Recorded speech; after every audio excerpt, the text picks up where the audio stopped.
Nós hoje vamos iniciar uma nova série que vai durar o mês todo de setembro. São cinco domingos, 5 pregações. E nós vamos falar especificamente de um personagem da Bíblia que eu acho que é um dos personagens mais queridos da Bíblia. É um dos personagens preferidos, claro, que tirando Jesus. Que não vale em qualquer eleição porque ganha todas. Mas quando a gente começa a ler a Bíblia, é inevitável que a gente se identifique com alguns personagens. Isso acaba acontecendo. Tem muita gente que aqui no ajuntamento gosta de Pedro, pelas características de Pedro, é desbocado, é extremamente humano. Alguns outros gostam de Moisés, o estilo de liderança de Moisés. Alguns outros olham para a Bíblia, e aqui no ajuntamento muita gente gosta de Elias, porque Elias tem uma história interessante. Mas nós vamos falar de um outro homem que na história da Bíblia marcou de maneira definitiva o povo de Deus, que é um cara chamado Davi. Davi é fantástico porque há muitas histórias interessantes.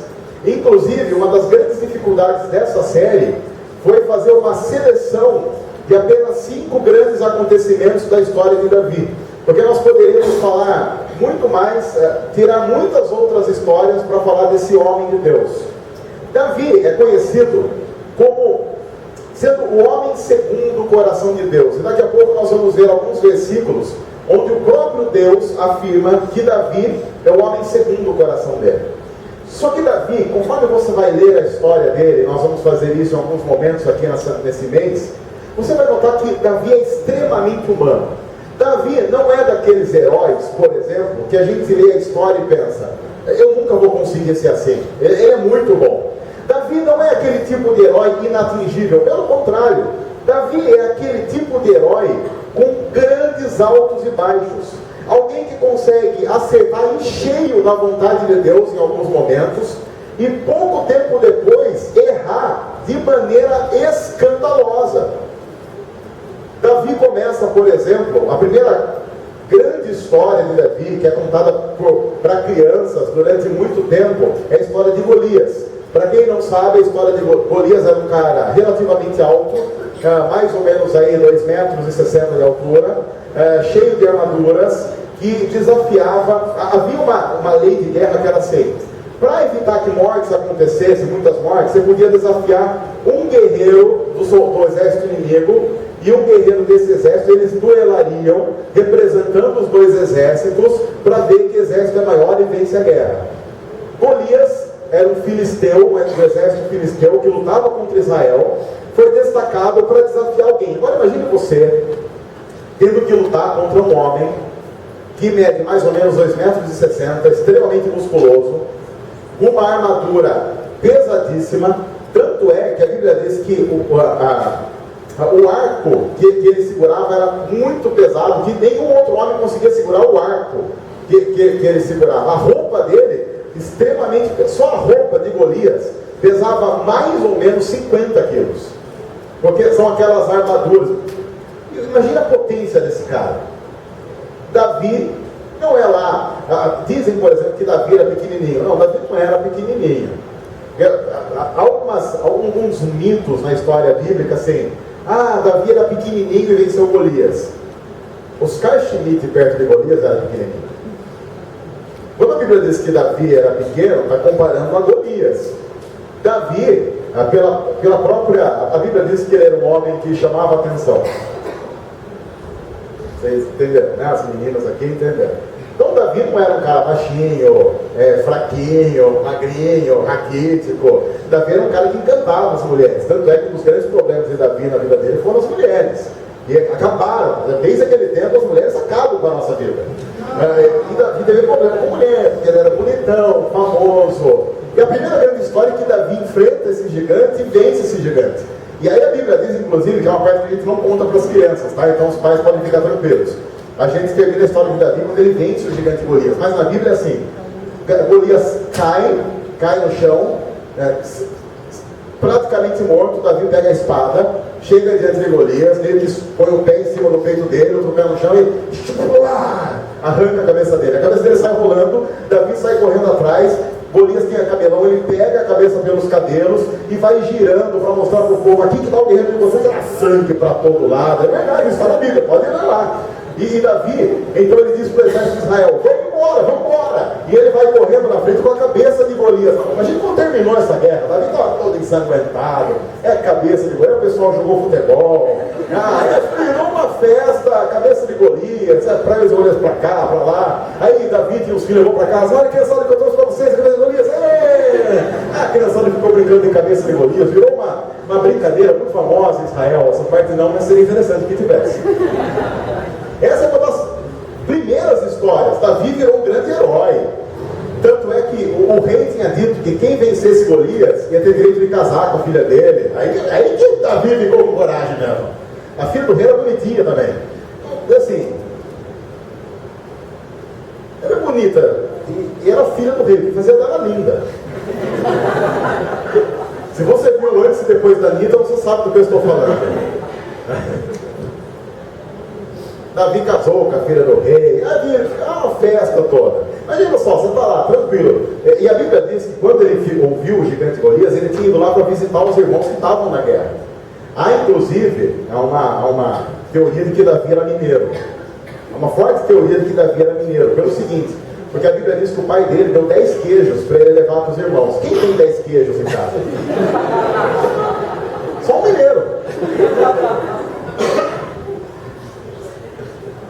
Só que Davi, na vida dele, adulterou, cometeu um assassinato contra um grande amigo, ele traiu um servo fiel dele. O que faz com que a gente olhe para Davi e pense, se Davi é um grande homem de Deus, eu, na minha realidade, não estou muito longe. É possível. Talvez eu consiga chegar lá. Davi é aquele tipo de herói que nos estimula. Assim, Davi é um dos personagens mais queridos da Bíblia, é extremamente humano, como eu e você. Por isso que a gente gosta da história de Davi, porque nós nos identificamos com ela. Você não pode deixar de dizer que Davi é um herói, ele é um grande herói. Há histórias fantásticas de heroísmo por parte desse homem. Mas também fica uma pergunta: um herói? Pode ser herói um cara que adultera, engravida a amante e manda matar o marido dela porque a amante engravidou? Essas são perguntas que nós vamos tentar responder. Por isso que nós demos esse tema, que Davi é um homem segundo o coração de Deus, mas ao mesmo tempo seguindo o coração de Deus. Ele é um homem segundo o coração de Deus, mas que sabe que não chegou lá. Tanto é que a vida de Davi é marcada por profundos arrependimentos. Um homem que muitas vezes chegou diante de Deus e disse: Deus, tem misericórdia de mim. Perdoa a minha vida, porque eu fiz besteira, eu errei, eu pequei contra o Senhor. A história de Davi começa lá no primeiro livro de Samuel, capítulo 13. A Bíblia diz o seguinte, que Saul era um cara que foi o primeiro rei da história de Israel. Só que Saul fez tudo errado, desagradou a Deus, pecou que nem um louco, tanto que Deus olhou para Saul e disse: eu vou tirar esse cara do reino. Não está aprovado. Samuel era o grande profeta de Deus naquela época. Então Deus disse para Samuel: Samuel, você tem que dar um recado para Saul de que eu desaprovei o reinado dele e que ele vai ser tirado de lá. Isso acontece quando então Samuel vai dizer para Saul algumas coisas. Lá no primeiro livro de Samuel 13, versículos 13 e 14, a Bíblia diz assim: disse Samuel, dizendo para esse cara Saul, que ia ser destituído do reino: você agiu como um tolo, desobedecendo ao mandamento que o Senhor seu Deus lhe deu.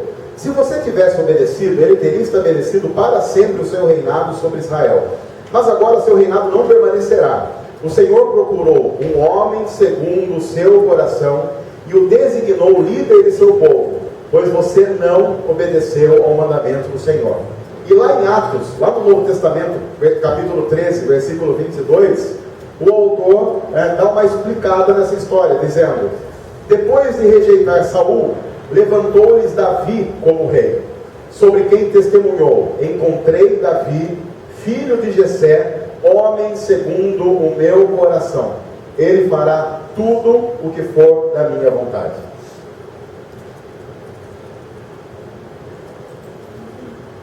Davi foi escolhido por Deus por uma característica muito interessante.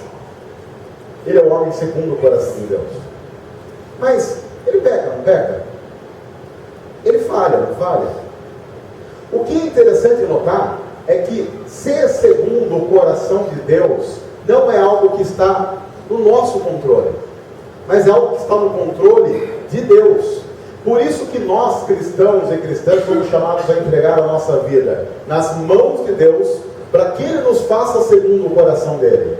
Porque senão nós começamos a inverter essa equação que é assim: quantas vezes eu ouvi algo do tipo: você, para ser um homem segundo o coração de Deus, precisa fazer A, B, C, D e E. Davi não tinha feito até agora absolutamente nada, a não ser ser um homem que levava a sua vida tranquilamente, como nós vamos ver daqui a pouco.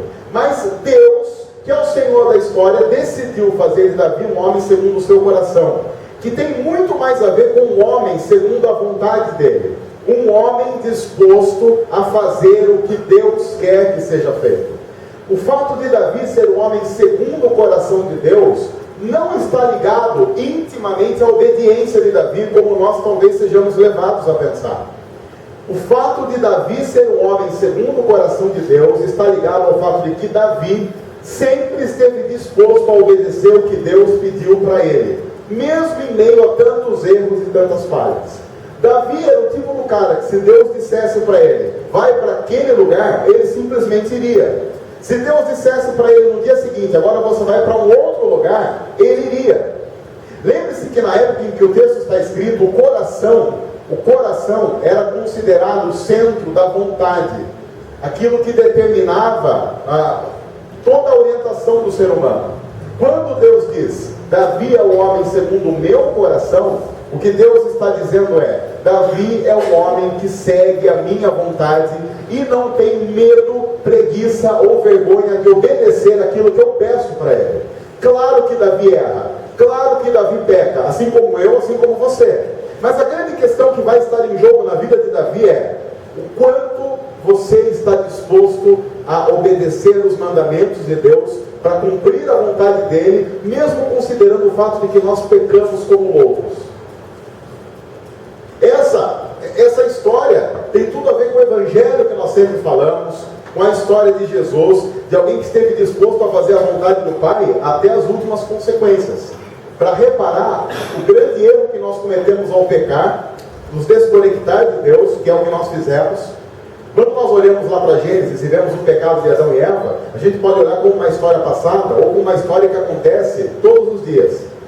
Porque se nós formos fazer uma análise séria de quem nós somos, se você tem uma noção clara de si mesmo, você pecou ontem, pecou hoje e muito provavelmente vai pecar amanhã. Dizer: Adão e Eva pecaram, é apenas projetar o nosso erro neles. Nós pecamos. O que significa que nós constantemente fazemos opção por romper com o nosso Deus. E a Bíblia diz que toda vez que nós rompemos com Deus, acontece a morte. Nós morremos espiritualmente, eternamente. A Bíblia diz então que Deus, para resolver a nossa história e pagar um preço que nós não poderíamos pagar, envia Jesus, que morre em nosso lugar, é colocado sobre ele todo o nosso pecado, e o pecado é pago, não há mais dívida. Deus dizendo: vocês não têm como pagar a dívida, porque senão vocês têm que ficar todo dia pagando dívida, pagando dívida, pagando dívida. E qual é o preço do pecado? O preço do pecado é a própria vida. Por isso que Jesus dá a própria vida dele, morre a morte que era nossa e nos dá a vida que era para ele viver, e nos reconecta a Deus. Ele ressuscita, porque Deus tinha dito: quando você peca, existe morte. Quando o pecado está pago, não há mais morte. Jesus ressuscita e nos faz um convite para nos submeter a ele, a viver de acordo com a vontade dele, assim como Jesus fez.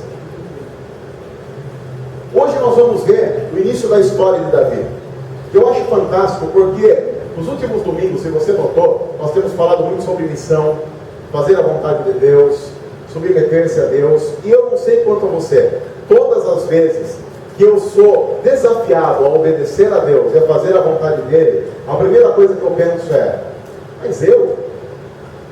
Tem certeza? Porque se alguém está dizendo que Deus quer me usar para alguma coisa, eu fico com a ideia de que a pessoa não me conhece muito bem, porque se me conhecesse bem, acho que ia escolher um outro, com muito mais capacidade, com muito mais gabarito espiritual. Eu, sinceramente, conheço tanta gente mais espiritual que eu, tanta gente que eu, se eu fosse fazer o planejamento de Deus, escolheria para fazer aquilo que Ele me chama para fazer. A história de Davi mostra que Deus tem alguns paradigmas bem diferentes de cada um de nós. Essa história está lá no primeiro livro de Samuel, capítulo 16, de 1 a 13. Depois você pode e deve ler na sua Bíblia, reler e tirar outras histórias dela. Diz assim: o Senhor disse a Samuel, lembre-se que o contexto é, Deus já tinha dito para Samuel: Saul não está legal, nós vamos trocar esse cara. O Senhor disse a Samuel: até quando você irá se entristecer por causa de Saul? Eu o rejeitei como rei de Israel. Encha um chifre com óleo e vá a Belém. Eu o enviarei a Jessé. Eu escolhi um dos seus filhos para ser rei. Samuel, porém, disse: como poderei ir? Saul saberá disso e me matará. O Senhor disse: leve um novilho com você e diga que foi sacrificar ao Senhor. Convide Jessé para o sacrifício e eu lhe mostrarei o que fazer. Você irá ungir para mim aquele que eu indicar. Samuel fez o que o Senhor disse. Quando chegou a Belém, as autoridades da cidade foram encontrar-se com ele, tremendo, e perguntaram: você vem em paz? Respondeu Samuel: sim, eu venho em paz, vim sacrificar ao Senhor. Consagrem-se e venham ao sacrifício comigo. Então ele consagrou Jessé e os filhos dele e os convidou para o sacrifício. Quando chegaram, Samuel viu Eliabe. Eliabe é o filho mais velho de Jessé, e pensou: com certeza é este aqui o que o Senhor quer ungir. Eu não sei o que Eliabe tinha, mas Eliabe, no mínimo, como todo filho mais velho, era o mais bonito da família.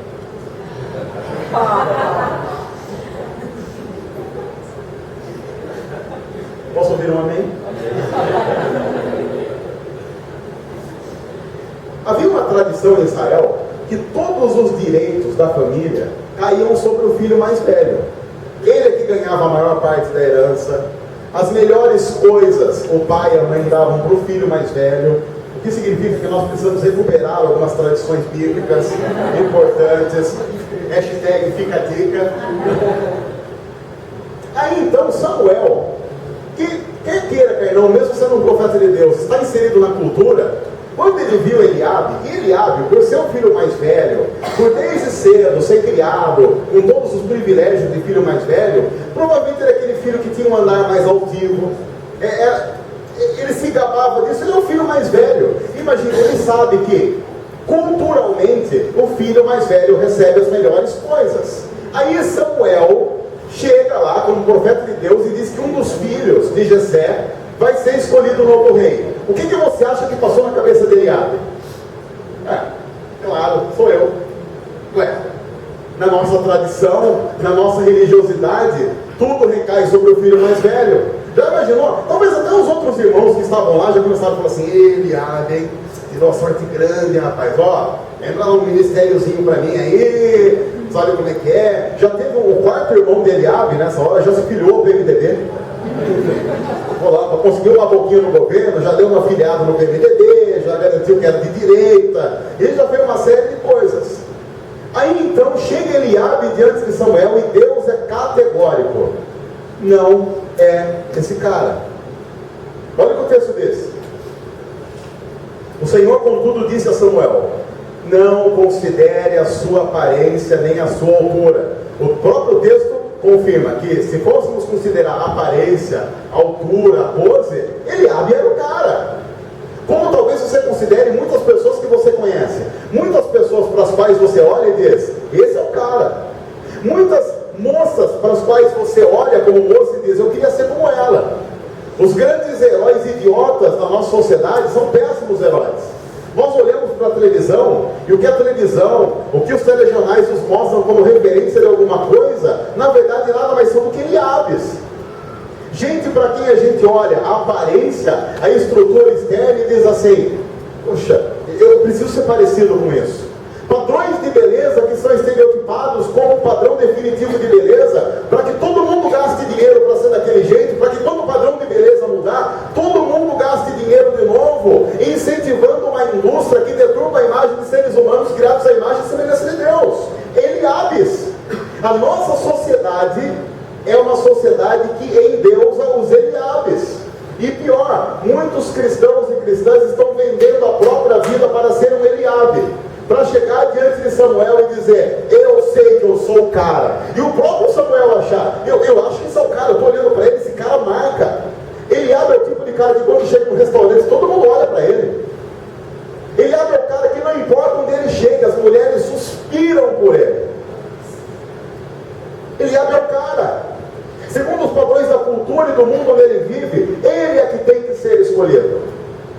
Mas a palavra de Deus é contundente quando diz: não considerem a aparência, não considerem a altura, porque eu o rejeitei.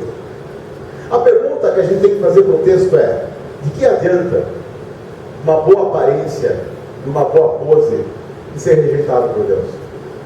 De que adianta? Porque quando nós falamos de Deus, nós falamos de conceitos que são eternos. E aí às vezes nós vendemos conceitos eternos por uma vida de no máximo 80, 90 anos. Eliabes. Aí vem uma frase, que é uma das grandes frases de toda a Bíblia: o Senhor não vê como o homem vê. O Senhor, o homem vê a aparência, mas o Senhor vê o coração. Essa frase é fantástica. Isso mostra que Deus geralmente chama quem não imagina que possa ser chamado. A gente sempre diz isso, mas deixa eu ter uma coisa para você, pensando na nossa realidade. Era por um acaso planejamento seu, no dia 1º de setembro de 2013, estar numa igreja às 20 horas e 22 minutos? Se nós formos pensar na forma como a nossa cultura nos incentiva a viver, a gente deveria estar fazendo outras coisas agora, muito mais proveitosas para a nossa imagem pessoal. Sei lá, você podia estar em casa agora, descansando, estudando, se preparando, porque amanhã, segunda-feira, vem a vida profissional que tem a ver com a nossa imagem. E talvez pelo fato de você frequentar uma comunidade, você volta um pouco mais tarde para casa, janta um pouco mais tarde. Isso faz com que o seu final de noite no domingo seja um pouco mais conturbado. E aí você acorda na segunda-feira pensando assim: puxa, eu cheguei um pouco tarde em casa ontem, estou um pouco mais cansado. Mas o que determina é o investimento em que você está querendo fazer.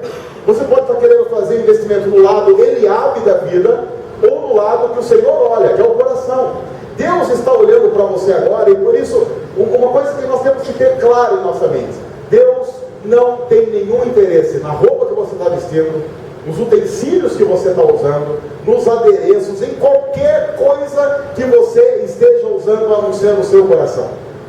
Quando Deus olha para cada um de nós, Ele vê totalmente diferente de qualquer paradigma estabelecido pela cultura onde nós estamos. A pergunta que tem que ser feita é: quando Deus olha para você, partindo do pressuposto que Deus olha para o seu coração, o que Ele vê?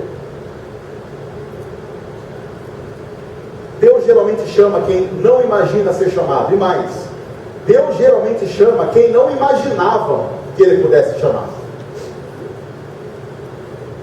A pergunta é: onde é que está Davi? Porque o grande herói da história, não sei se você notou, até agora não apareceu. Quem apareceu foi Eliabe, Jessé, Samuel. O nosso grande herói até agora, se você está lendo o texto pela primeira vez, você não sabe dizer onde é que está Davi. Samuel olhou errado, a família de Davi também olhou errado. E Davi, onde é que está Davi? Antes da gente descobrir onde é que está Davi, eu quero deixar duas perguntas. Quem é você aos seus olhos?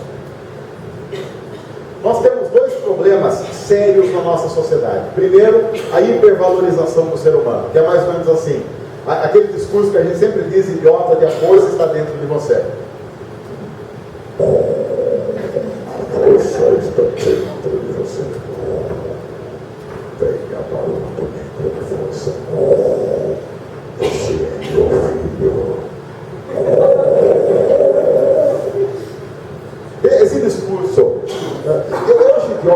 discurso, ele nem vai considerar o fato dele não ser bíblico, é o fato de que ele não funciona. A força está dentro de você. É aquele tipo de discurso que diz nada para todo mundo. Porque imagina se eu chego para você e falo assim: olha, a força está dentro de você. Aí você sai daqui e fala: nossa, a força está dentro de mim. A força também está dentro do seu chefe, que vai usar essa mesma força para oprimir você. Seu inimigo, a força também está dentro dele. No fim das contas, se a força está dentro de nós, está todo mundo com força. Ganha quem tem mais dinheiro. Bom, você se ferrou. Pensou. É um discurso de... Ai, estou lendo muito Laí Ribeiro. Ah, que bom. Laí Ribeiro, uma vez perguntaram para ele numa entrevista se ele pudesse dar só uma dica de sucesso na vida, qual ele daria? Se ele pudesse dar uma só. Sabe o que ele falou? Ah, para que as pessoas perdoem.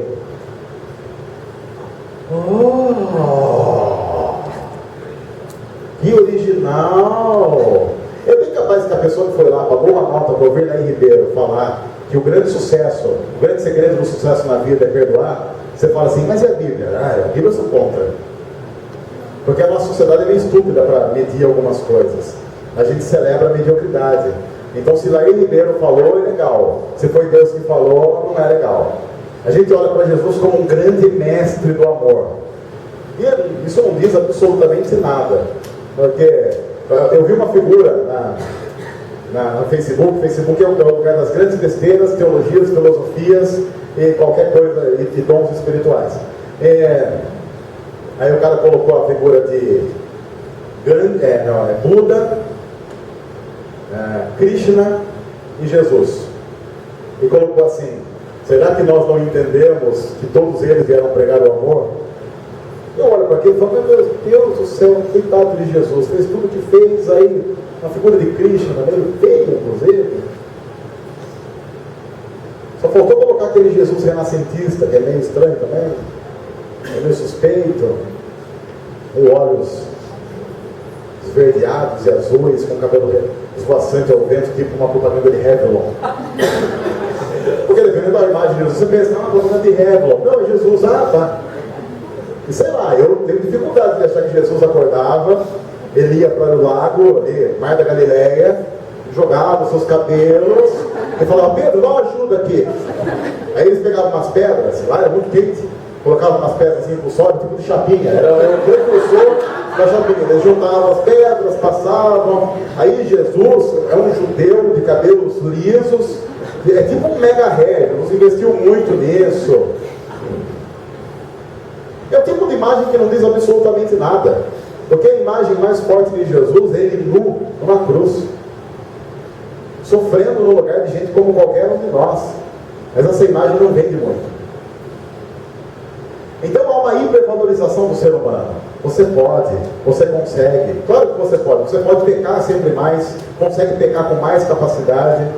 Você consegue ser pior na esposa, né? As esposas podem falar dos maridos, maridos da esposa. Aí a gente fala assim: ai, porque depois que ele casar melhora. Melhora o índice com que ele faz as burradas que sempre fez. Porque quando você casa, ele é graduado na burrada que sempre faz. Depois que casa, ele vai fazer mestrado, doutorado, vai piorando. Como piora? Eu hoje olho para algumas coisas que eu fazia mais ou menos com 20 anos, eram ruins, com 35 eu posso ter uma beleza. Faço com uma tranquilidade, não precisa nem pensar para fazer. Essa é a força que está dentro de nós. A força que nos move a fazer besteira. Então há uma hipervalorização do ser humano que é estúpida. É por isso que eu fico louco quando a gente vai para a igreja, por exemplo, canta aquele música bonita. Quero que valorize. Quem sabe essa música, vamos cantar junto. Marcos, que é o nosso assessor para assuntos de espiritualidade, de louvor e adoração. Você que está aí na internet, pode cantar junto. Quero que valorize o que você tem. Quer dizer, está falando do que posso ficar? Você é um ser, você é alguém. Que poesia! Vinícius não faria melhor. Quero que valorize o que você tem. Você é um ser. Você é alguém. Que bom, poxa, legal, mas obrigado mesmo. Tão importante para Deus. Chega de ficar sofrendo angústia e dor, nesse seu complexo inferior, fazendo de conta que não é ninguém. Eu quero falar do valor que você tem. Eu quero falar do valor que você tem. É uma autoajuda cristã. Você sai de lá assim, você sai da igreja e fala assim: eu sou alguém. A Bíblia diz que você é alguém pecador, sem vergonha, que merece o inferno, cafajeste. A gente não deveria cantar essa música na igreja. A gente deveria cantar: safado, cachorro, sem vergonha. É assim mesmo, dá a mão pro seu irmão, diga agora: safado, cachorro, sem vergonha. Já emendava com uma outra, organiza alguma, fez todo mundo dançar. Os vídeos não. Vocês notaram que eu fiz uma junção de Cláudia Leite com... Não. Legião Urbana, sim. Vai embora, foi inspiração aqui. Foi péssimo. Não adianta ficar com essa hipervalorização. Mas também tem um outro problema, que é a total desvalorização do ser humano. Porque nós dizemos aqui sempre: nós não prestamos. Mas o que é que Deus fez com a gente na cruz? Nos salvou, nos justificou, nos devolveu dignidade. Não faz de nós super-homens, faz de nós humanos. Não humanos como a nossa sociedade diz que devemos ser, mas humanos como a Bíblia diz que nós devemos ser diante de Deus. Humanos que vivem agora não para si mesmos, mas para a glória de Deus. Na Bíblia nós precisamos redescobrir o equilíbrio exato para saber que nós nada somos diante da nossa própria força, mas somos diante de Deus por causa de Cristo Jesus e porque Ele nos faz salvos, regenerados, redimidos e pessoas que podem se achegar a Deus porque são aceitos não por aquilo que fazem, não pela força que tem dentro de si, mas por aquilo que Deus dá para nós, pela proteção que temos em Cristo, pela garantia que nós temos na cruz. Essa é a diferença. Então não dá para ficar nessa dicotomia absurda de uma hipervalorização e uma total desvalorização, porque se não fica assim, dependendo da igreja que você vai, você sai de lá orgulhoso, dependendo da igreja você vai sair de lá rastejando, quase morrendo, pensando seriamente em dar um tiro no ouvido.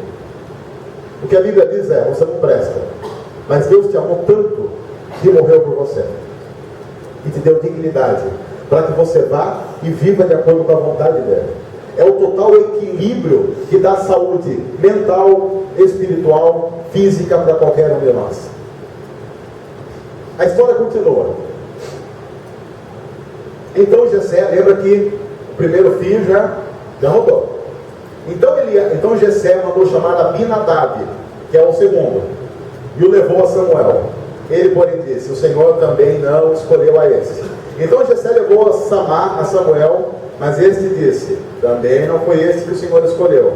Jessé levou Samuel 7 dos seus filhos, mas Samuel lhe disse: o Senhor não escolheu nenhum desses. Então perguntou a Jessé: esses são todos os filhos que você tem? Jessé respondeu: ainda tenho o caçula, mas ele está cuidando das ovelhas. Samuel disse: traga-o aqui, não nos sentaremos para comer até que ele chegue. Bom, essa cena é fantástica. Davi era um cara, em tese, tão insignificante da própria família, que nem a própria família chamou ele quando o profeta veio visitar a casa. Quem que é caçula? Caçulas, levante a mão. Vocês estariam cuidando das ovelhas. Quando vocês voltassem para cá, vocês descobriram que um grande ídolo veio lá, mas não chamaram eu. Não.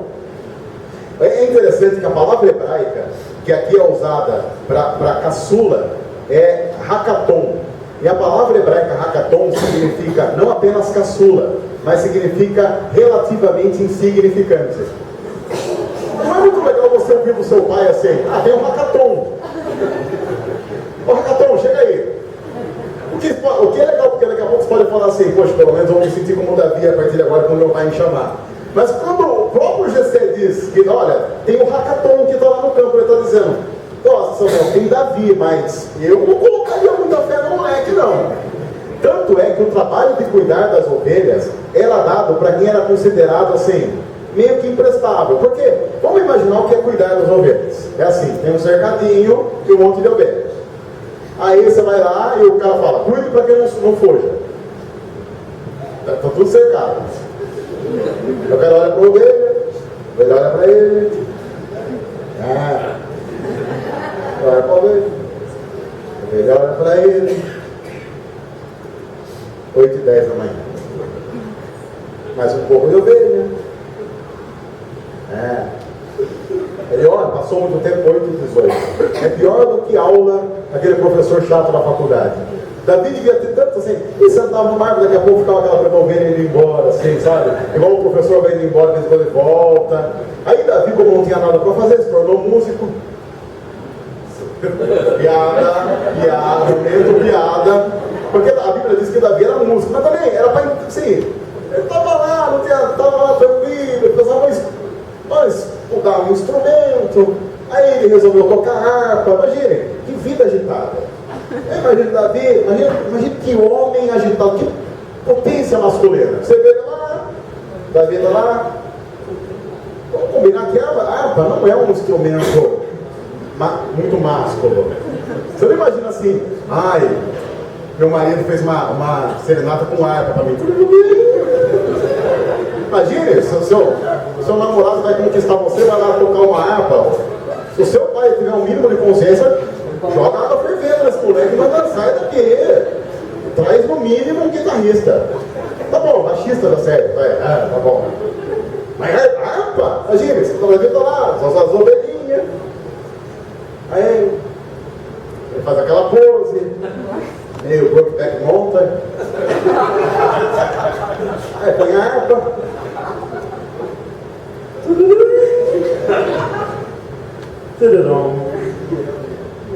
8h23 da manhã. Esse é o Davi. Tanto é que o próprio pai dele, aquele moleque lá, tocador de harpa. Quase que deram o nome de Félix para Davi. Bom, de repente Davi está lá de boa, tranquilo, não tem ideia do que está acontecendo, não tem ideia. Aí ele vê que alguém na casa dele está chegando, os empregados do pai. Aí o cara fala, Davi, cara, você não adivinha quem está aí, 3 chances. Aí Davi olha e fala, Rebeca. Eu estou pegando um nome judaico, tá? Por que, Davi? Estou de olho nela. Não, Davi, falando sério. Então deixa eu voltar a tocar. Não, Davi, chuta quem está em casa. Sei lá quem está em casa. É a tia Dorinha. Vou trazer aquela porcaria de bolo caseiro dela de novo. Não, Davi. Então eu sei, quem que está? Samuel. Como que é Samuel, Davi? Samuel. A gente não tem nenhum parente chamado Samuel. Davi, que Samuel que você conhece? Eu conheço o profeta. Então, Davi. Mas tá de sacanagem comigo. Samuel tá em casa? Sei lá, é a mesma coisa que toca o seu telefone agora, alguém fala pra você que a Dilma tá... Não, tá bom, foi besteira. Sei lá, conta que, sei lá, vamos pegar o nome. Outra coisa, sei lá, alguém que manda mesmo. José Sarney saiu do hospital e foi lá pra sua casa. Já que é quem manda mesmo, José Sarney está na sua casa. Que José Sarney? José Sarney burro. O que você acha que é? Vem já pra cá, pediu uma pizza. Eu pediria uma de mussarela com queijo estragado. Mas, voltando, Davi, mas o que Samuel está fazendo em casa? Davi é o seguinte, Samuel, Deus falou para ele que era para ele vir para a nossa casa e escolher um novo rei. Provavelmente Davi pensou, Eliabe, moleque de sorte, rapaz, sabia, forte desse jeito só podia dar nisso. Davi, não. Abinadab? Davi, o que você achou que eu fazendo aqui, Davi? Sei. Davi, deixa eu contar a história para você. Samuel veio porque Deus disse para ele que um dos filhos do nosso pai seria o novo rei de Israel. Samuel já olhou todos que estão em casa e não é nenhum deles. Já imaginou o embrulho do estômago que deu em Davi nessa hora? Aquela coisa assim, de segura a arma que eu vou desmaiar. Já abraçou uma ovelha. olhou para Davi e fez, olha o humor que ele tinha ali. Aí Davi já pegou a harpa, já dedilhou um Starway to Heaven para dar uma animada. Back to Black, sei lá, alguma coisa assim. Eu estava animado. Davi não sabe, mas ele é o novo rei do país dele.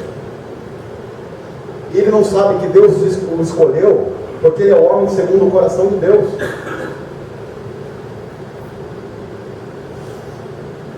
É absurdo, porque isso nos faz pensar o que Deus está planejando para a nossa vida exatamente agora. Você pode estar aqui de boa, tranquilo, e chegar em casa e descobrir que a sua vida mudou, porque Deus resolveu manifestar os grandes planos que Ele tem para você. Ou então essa semana pode ser completamente diferente, porque Deus resolveu dar uma reviravolta na sua vida, para manifestar planos maravilhosos que Ele tem para mim e para você, que nós nem imaginávamos. Davi, naquele dia, imaginava qualquer coisa. Ele acorda um simples pastor de ovelha e vai dormir o rei de Israel. Davi, Samuel mandou avisar que enquanto nós vamos chegar, a gente não vai sentar para comer. A história continua. Então Jessé mandou chamá-lo e ele veio. Ele era ruivo. Dependendo das novas traduções, acabar com a graça da ruivez de Davi, essa palavra ruivo não foi assim muito bem traduzida, tá? Na verdade, Davi era mais para morenão mesmo.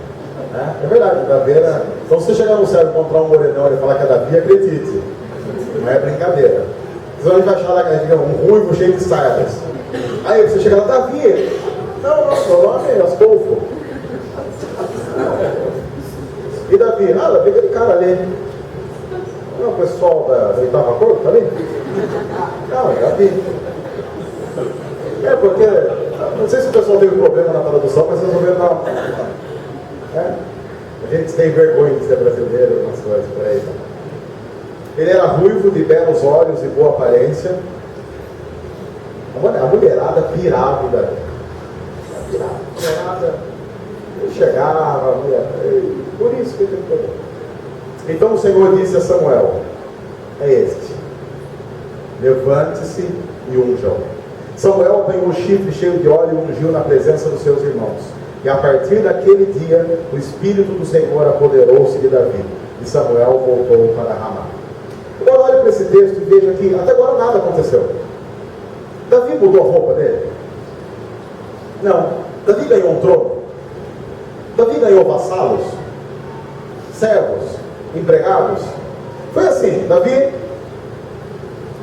vamos fazer uma representação aqui, nós vamos pedir... Joga você... Vem cá, vira o boneco e Deus não fica ungindo gente de boné não, viu? Se liga aí, esse negócio aí, joelho aí. Traz o óleo da cozinha, pessoal. Outra coisa? Você sabia que na Bíblia óleo significa Espírito Santo? Vai querer renegar?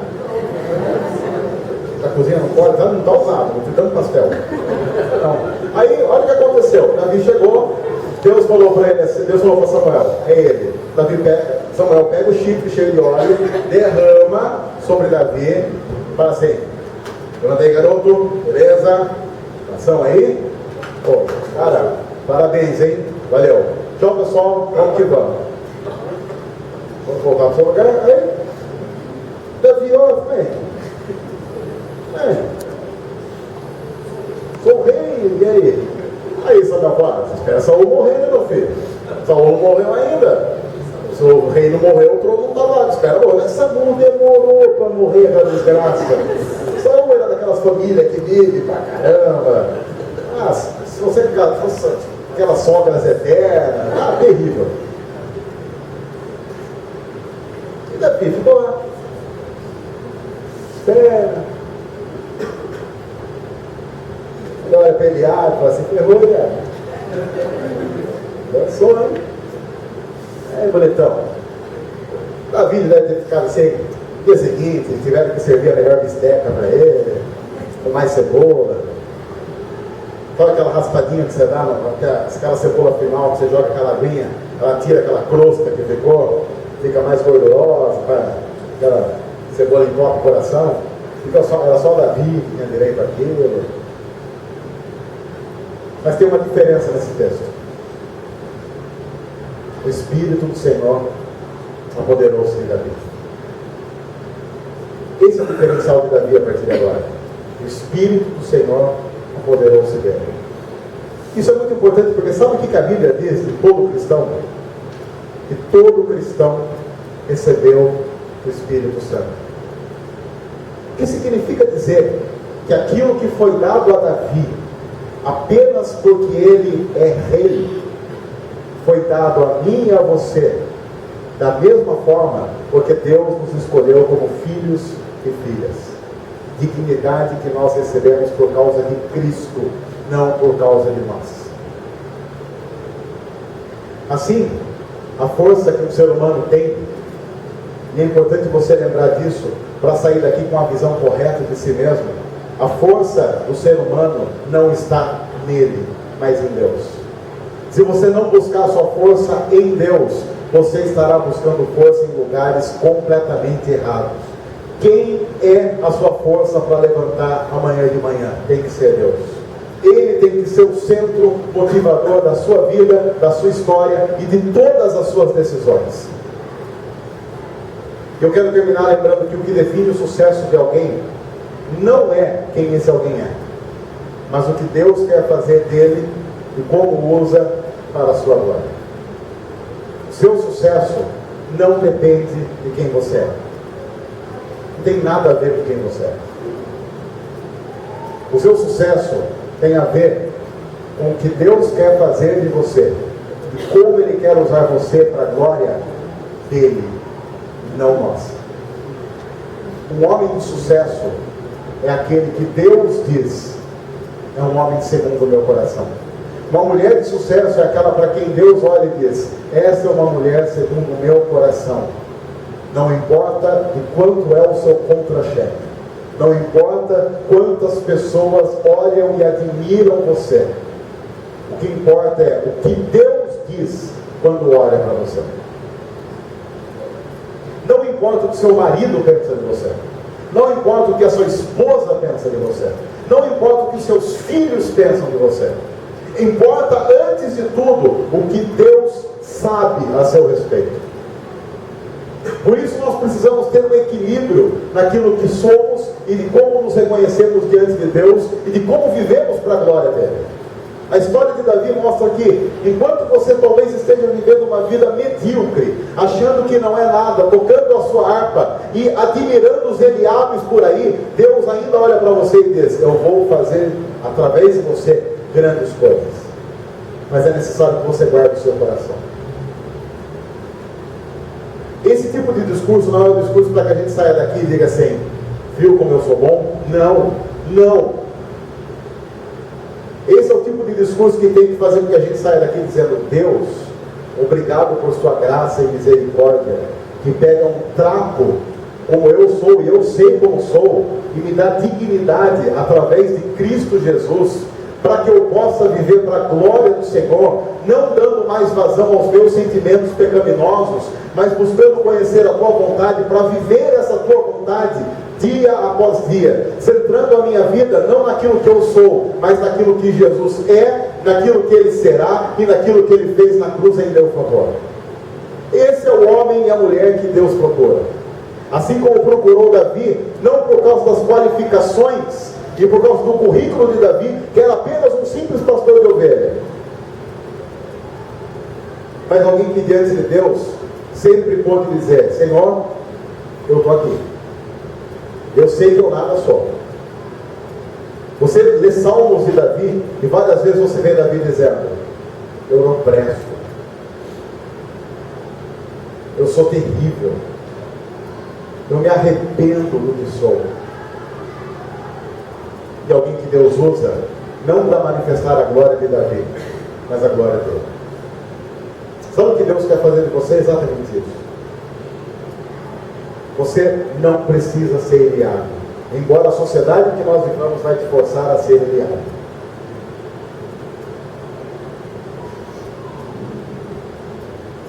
Moça, não se venda ao padrão Eliabe. Não é esse o padrão de Deus. Jovem, moço, não se venda ao padrão Eliabe. Porque enquanto as pessoas olham para nós e nos admiram porque somos Eliabes, Deus olha para nós e diz: eu não quero esse. Seja como Davi, um homem segundo o coração de Deus, uma mulher segundo o coração de Deus, para que Deus olhe para mim, olhe para você, olhe para cada um de nós e diga: é esse que eu vou usar para a minha glória e manifestação da minha vontade, segundo o meu coração. A história de Davi começa com um chamado que eu quero deixar para você, para que você tenha um equilíbrio entre a hipervalorização e a desvalorização, para que você busque o equilíbrio de saber: Senhor, obrigado pela dignidade que eu tenho em Cristo, na vida em Cristo, por Ele, para Ele, porque a Bíblia diz que por Ele e para Ele são todas as coisas, inclusive eu e você. Que Ele nos abençoe nesse processo, que Ele nos dê essa força necessária para viver para a glória dele. Senhor, obrigado, porque juntos podemos começar a estudar essa história, e ajuda-nos a nos alimentar dela, agradecendo porque assim como o Senhor chamou a Davi, tem chamado a cada um de nós. Obrigado por isso. E ajuda-nos a não viver o padrão Eliabe, num mundo tão conturbado, tão cheio de padrão como o nosso, mas que o Senhor e outras pessoas possam olhar para nós e enxergar um coração convertido e dedicado a Cristo Jesus. Em nome de quem nós oramos, agradecemos. Amém. Eu quero deixar o desafio para que você invista. Nós estamos agora, já chegando, caso você não tenha notado, ao final do ano. Porque já é setembro. Daqui 2 meses e meio você já começa a ver alguns enfeites de Natal. Então, está chegando o final do ano. Eu quero desafiar você como comunidade a fazer desses últimos 4 meses do ano, 4 meses inesquecíveis como comunidade, vida espiritual, como missão de Deus, consagrando o nosso coração a Ele.